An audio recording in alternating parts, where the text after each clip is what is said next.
በእኔ ሀሳብ ይጠቅማችኋል ብዬ አስባለሁኝ ከዚህ ቀጥሎ የምናገረው ንግግር ማለት ነው። እኔ በዚህ አመት ወይም ላለፉት 2016 2015 ዓመተ ምህረቶች የተለያዩ ስራዎችን ሰርቻለሁኝ። የተለያየ ስራ ስል እኔ የተሻለ እውቀት ወይም ልምድ ኖሮኝ አይደለም እሱ ይቆየንና በዚህ አመት እንኳን 3 ስራዎችን ቀያይሬያለሁኝ። እነዚህን ስራዎች በቀያየርኩ ሰዓት ግን የተማርኳቸው ብዙ ነገሮች አሉ። ከነዛ ውስጥ በጥቂቱ አንድ ነገር ልንገራችሁ። አንደኛ አንድ ስራ ለመጀመር እጅግ በጣም ከባድ ነው። ከምነግራችሁ በላይ በጣም ከባድ ነው። ሁለተኛ አንድ ስራ ለመተው ከዛ ስራ ለመውጣትም እጅግ በጣም ከባድ ነው። እውነቱን ነው የምነግራችሁ በስጋም በመንፈስም ነው የምትፈተኑት። ገብቷችኋል አይደል? ሌላው ደግሞ ስራውን ለመጀመር እጅግ በጣም ከብዷችሁ የነበረውን ነገር ተቋቁማችሁ የተለያዩ ነገሮችን ተጋፍጣችሁ ስራውን እንደምንም ስትለምዱት እንደምንም ብላችሁ በስራው ፐርፌክት ስትሆኑ ወይም ኤክስፐርት ስትሆኑ በጣም ደስ ይላችኋል። እጅግ በጣም ከዛ ስራ ውጪ ሌላ ስራ ያለ አይመስላችሁም። በቃ ያን ስራ በእንግሊዘኛ I love you this job ትላላችሁ። እውነቴን ነው የምላችሁ። ነገር ግን የለመዳችሁት ነገር በጣም ኤክስፐርት የሆናችሁበትን ስራ ለመተው እና ሌላ ነገር አዲስ ነገር ለመሞከር ስታስቡ ለመውጣት እጅግ በጣም ከባድ ነው። ከዛ ስራ ከወጣችሁ ኢሚዲየትሊ የምትሞቱ ብዙ መከራ ብዙ ፍዳና ውጣ ውረዶችን እንደምታሳልፉ በመንፈሳችሁ ርኩስ መንፈስ እየመጣ ይነግራችኋል። ሰው ያባባችኋል። ከዚያም ደግሞ ወጣ ብላችሁ ስራ አጦችን ስታዩ ስራ አጥተው ሲንገላቱ ብዙ ነገሮችን ታያላችሁ። ኦሮ ይችን ስራማ እድሜ ልኬን ነው የምሰራው ትሉና ትደመድማላችሁ። ከዚያ ስራ ለመውጣት ከባድ ሆነ ማለት አይደል? እነዚህን ነገሮችን ተምሬያለሁ። እሺ ይሄን ሁሉ አልከን መፍትሄው ምንድነው ካላችሁኝ፣ በመጀመሪያ ደረጃ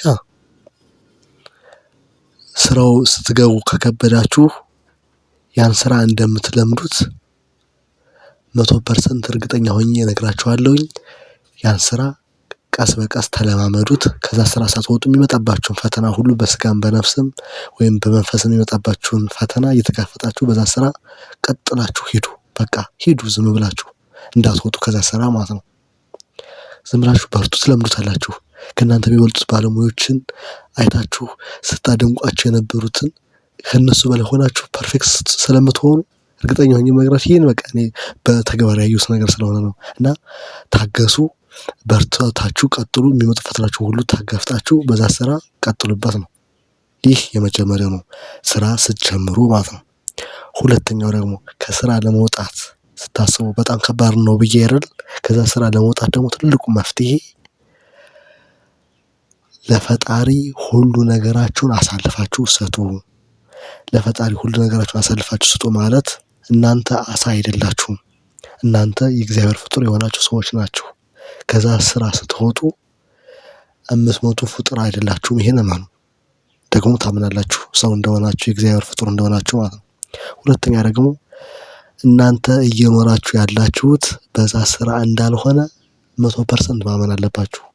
እያኖራችሁ ያለው ያ ስራ ሳይሆን እግዚአብሔር አምላክ እያኖራችሁ መሆኑን ማመን አለባችሁ፣ ማወቅም አለባችሁ። ይህ ግዴታችሁ ነው። ምክንያቱም ስራችሁ እንደ ምክንያት ሆነ እንጂ የሚያኖራችሁ እኔና እናንተን እግዚአብሔር አምላክ እንደሆነ በፍጹም ልባችሁ ማመን አለባችሁ። ስለዚህ ይህን ካመናችሁ በቃ ያ ስራ ካልተመቻችሁ አንድ ስራ ልትለቁ የምትችሉት ስላልተመቻችሁ ምርር ስላላችሁ ወይም በህይወታችሁ ለውጥ ስላላያችሁበት ወይም ወደፊት የሚጠቅማችሁን ነገር ዋስ ጠበቃ ስላልሆናችሁ ነው። የተሻለ ነገር ለማግኘት ነው። ስለዚህ ያን ነገር ለመውጣት ስታስቡ ይሄን ነገር ማመን አለባችሁ። ከዛ ስራ ኢሚዲየትሊ መውጣት አለባችሁ። ከዛ ውጪ ግን ዝም ብላችሁ የምትሽለጠለጡ የምታሽቋልጡ ከሆነ እውነቴን ነው የምነግራችሁ የዛ ስራ ባሪያ የዛ ስራ ውሃ ልበላችሁ። አሳ የምትኖር በውሃ እና ከዛ ስራ ለመውጣት ከፈለጋችሁ ይሄን እመኑ ነው የምላችሁ። ሌላው ግን ይህን ነገር በምታደርጉበት ጊዜ ለመግባትም ለመውጣትም ብዙ የተለያዩ ፈተናዎች አሉ። በስጋም በመንፈስም ብያችኋለሁ። እነዛን ነገር መታገስ እነዛን ነገር መጋፈጥ የምትችሉት በሶስት ነገሮች ነው። አንደኛ በጸሎት፣ ሁለተኛ በስግደት፣ ሶስተኛ በጾም ነው። የተለያየ ሃይማኖት ሊኖራችሁ ይችላል። ባላችሁ ሃይማኖት ግን እጅግ በጣም ጠንካራ መሆን አለባችሁ። የፈጠራችሁን አምላክ ፍጹም ማመን አለባችሁ ብዬ ነው የማምነው። በስተመጨረሻ ወይም ልነግራችሁ የምፈልገው ከዛ ስራ በምትወጡበት ጊዜ ምንም ቢሆን ታማኞች፣ ምንም ቢሆን ሀቀኞች መሆን አለባችሁ።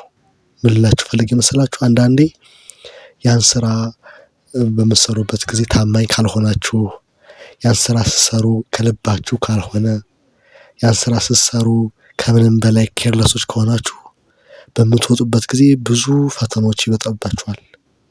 እጅግ በጣም ከባድ ወይም ምን ባልወጣሁ የሚያስብል ነገሮች ይፈጠሩባችኋል። ገብታችኋል? እና ይሄችን ነገር አስተካክሉ። ምን ልላችሁ ፈልጌ መሰላችሁ? ያን ስራ በምትሰሩበት ጊዜ ወይም አሁን ስትሰሩ አሁን እየሰራችሁ ያላችሁበትን ስራ በጣም ውደዱት፣ አፍቅሩት፣ ከልባችሁ ስሩ። እንደ ስራችሁ ስራችሁ አድርጋችሁ አክብሩት። ከምንም በላይ ራሳችሁን አሳልፋችሁ ስጡት። ይህ ሁሉ እያደረጋችሁለት ግን ምንም ለእናንተ የሚጠቅም ወይም ለእናንተ ዋስትና የማይሆን ከሆነ ግን ኢሚዲየትሊ ውጡ፣ ሌላ ነገር ሞክሩ። በቃ ገብቷችኋል አይደል? ይህን ካደረጋችሁ የሚጠበቅባችሁን ነገር ካደረጋችሁ በቃ ሌላውን እግዚአብሔር ያውቃል። ለስራችሁ ታማኝ ካልሆናችሁ ግን በጣም ከባድ ነው። ምን ባልወጣሁ የሚያሰኝ ነገር ይገጥማችኋል። እና ይሄን እነዚህን አድርጉ ነው የምላችሁ።